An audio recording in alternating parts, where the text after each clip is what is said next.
며칠 전 벚꽃이 흐드러지게 핀 길을 홀로 걸었다. 하늘거리는 꽃잎 사이로 어릴 적 추억이 떠올랐다. 그 중에서도 고등학교 시절 내내 가장 많은 웃음과 이야기를 나눴던 친구 만식이가 문득 생각났다. 야, 만식, 넌 어떻게 맨날 그렇게 웃기냐? 나 타고났지, 인정? 어깨를 으쓱이며 대답하던 녀석. 그런 만식이가 며칠 전 전화를 걸어왔다. 야, 나 장가 간다. 뭐, 너 또 장가를 간다고? 대단하다. 만식아, 세상은 넓고 만식은 행복하구나. 말도 안 되는 소리에 어쩐지 웃음이 터졌다. 역시 만식이다. 한 번 사는 인생, 두 번 장가도 마다하지 않는 그 패기라니. 만식이와 나는 고등학교 시절부터 끈끈하게 이어져 온 5명의 친구 중 한 명이다. 각자 가정을 꾸리고 바쁘게 살다 보니 반년 넘게 연락이 끊기기도 하지만 만나면 언제나 어제 본 듯 반가운 사이. 그런데 1년 전쯤 만식이 이혼 소식을 들었을 땐 마음이 짠했다. 힘들었겠다. 빨리 털어내고 내 삶 살아라. 라며 다독였지만 친구들끼리의 모임에서 알게 된 진실은 좀 달랐다.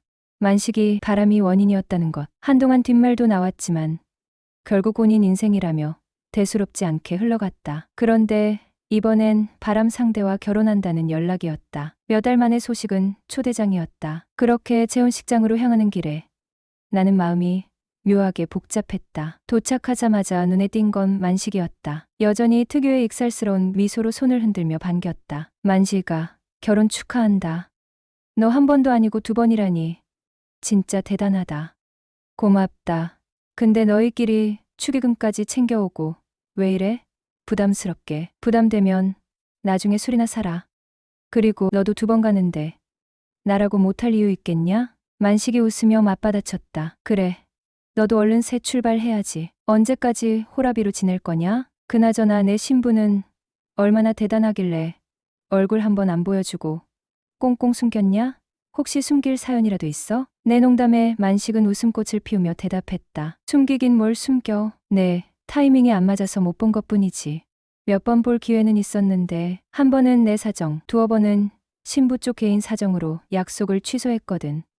말은 그럴듯했지만 뭔가 묘했다. 만식이 특유의 허세나 과장이 전혀 느껴지지 않는 그 진지한 행복감이라니. 도대체 어떤 사람일까? 만식이가 이렇게 자신감 넘치고 밝게 웃을 만큼의 사람이라니. 그날의 결혼식장, 그 궁금증이 풀릴 수 있을까?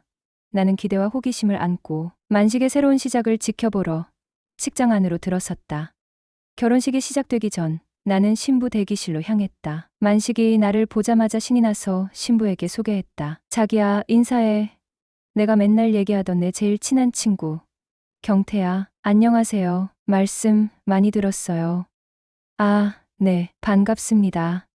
신부의 얼굴을 본 순간 나는 숨이 턱 막혔다. 너무 어려 보였기 때문이다. 호기심을 참지 못하고 만식에게 살짝 귓속말로 물었다. 야, 신부님 너무 어려 보이는데 몇 살 차이야? 만식은 어깨를 으쓱하며 자랑스레 말했다. 14살 아래야. 대학에서 강의까지 나가는 사람이거든. 대단하지? 그 말을 듣고는 더 놀랐다. 내일 모레 쉰을 바라보는 나이에 처녀장가를 간다니. 역시 만식답다는 생각이 들었다. 그렇게 놀란 가슴을 진정시키며 로비로 나왔다. 그런데 한복을 곱게 차려입은 중년 여성이 눈에 들어왔다. 그녀의 단아한 모습에서 눈길을 떼기가 힘들었다. 호기심에 만식에게 물었다. 저기 혼자서 계신 분은 누구시냐? 혹시 장모님이셔? 맞아. 우리 장모님, 장인어른은 돌아가셨거든.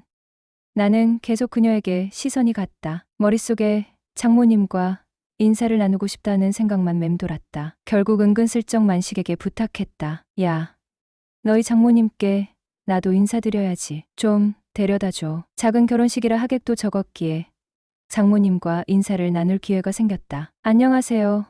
만식이 친구 홍경태라고 합니다. 아, 네. 외식 사업하신다는 친구분이시죠? 박서방한테 얘기 많이 들었어요. 이렇게 뵙네요.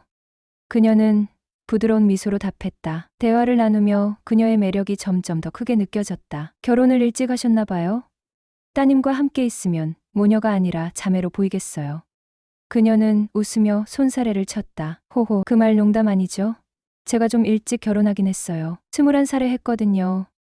짧은 대화였지만 그녀는 강렬한 인상을 남겼다. 마음속으로 혼잣말을 했다. 완전 내 스타일인데 친구 장모님이 아니었더라면. 그녀가 결혼식장 안으로 들어가며 마지막으로 나에게 인사를 건넸다. 경태 씨, 다음에 또 봐요. 오늘 반가웠어요. 점점 멀어지는 그녀의 우아한 뒷모습을 보며 나는 문득 아쉬운 마음을 느꼈다.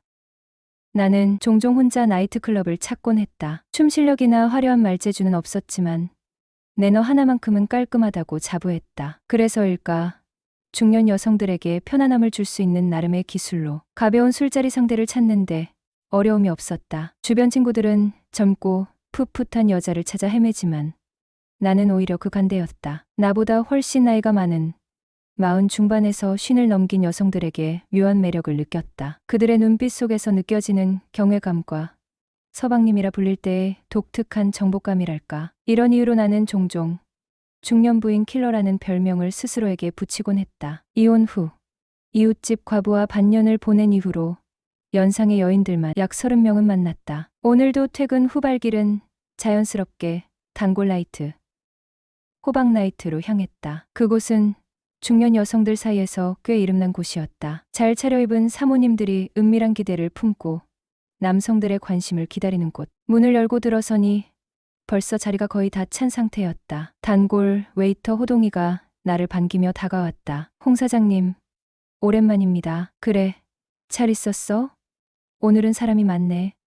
네, 오늘 제대로 오셨습니다. 멋지고 세련된 사모님들로 모실게요. 호동이는 내 취향을 정확히 꿰뚫고 있었다. 나는 자리에서 가볍게 술을 마시며 분위기를 즐기고 있었다. 얼마 지나지 않아 호동이가 한 여인을 데리고 내 자리로 왔다. 그녀는 50 초반이나 중반쯤 되어 보였고 남편과 사별한 지 5년이 되었다는 말을 들었다. 단정하면서도 고급스러운 몸치장, 은은한 향수 냄새까지 모든 것이 평범함을 거부하는 분위기를 풍겼다. 그런데 그 순간 나는 그녀의 얼굴을 알아보고 숨이 멎을 뻔했다. 그녀는 바로 내 친구 민식의 장모님이었다. 순간적으로 당황했지만 그녀는 나보다 한 발 앞서 있었다. 내 얼굴을 알아보자마자 아무 말도 없이 황급히 자리에서 일어나더니 곧장 클럽 밖으로 뛰쳐나갔다. 홀로 남겨진 나는 어이가 없어 고개를 저었다. 이건 또 무슨 상황이야. 잔잔한 음악이 흘러나오는 가운데 나는 혼자 헛웃음을 터뜨릴 수밖에 없었다.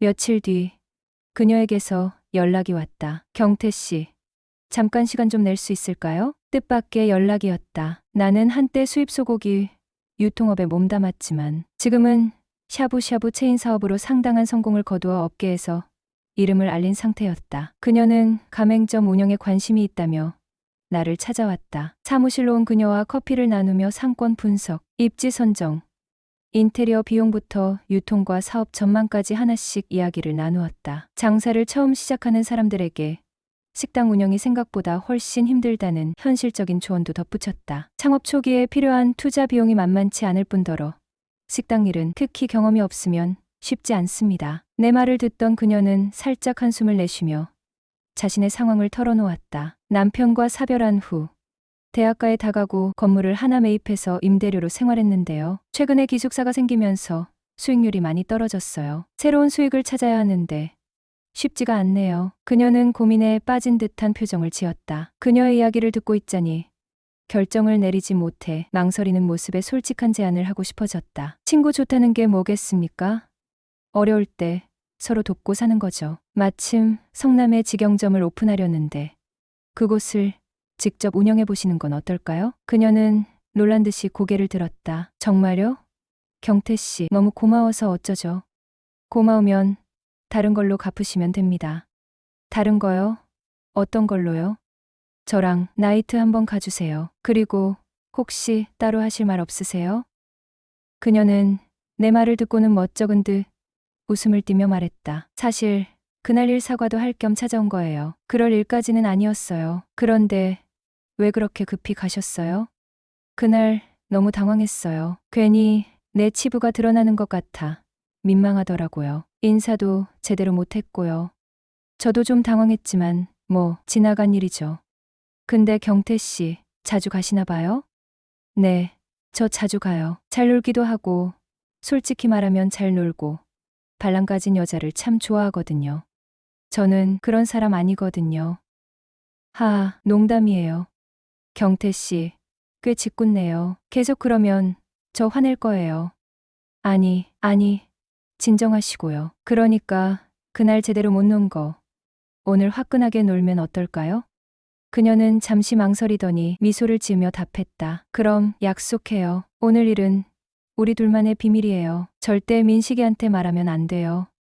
물론이죠. 우리 둘만의 비밀로 평생 묻어두는 겁니다. 그렇게 우리의 대화는 웃음으로 마무리되었고 그녀와 나는 나이트클럽으로 향했다. 그날 밤 우리는 마치 내일이 없는 사람처럼 화끈하고 즐겁게 놀았다. 누구의 장모, 누구의 친구도 아닌 단지 두 사람으로서의 시간이 흘러갔다.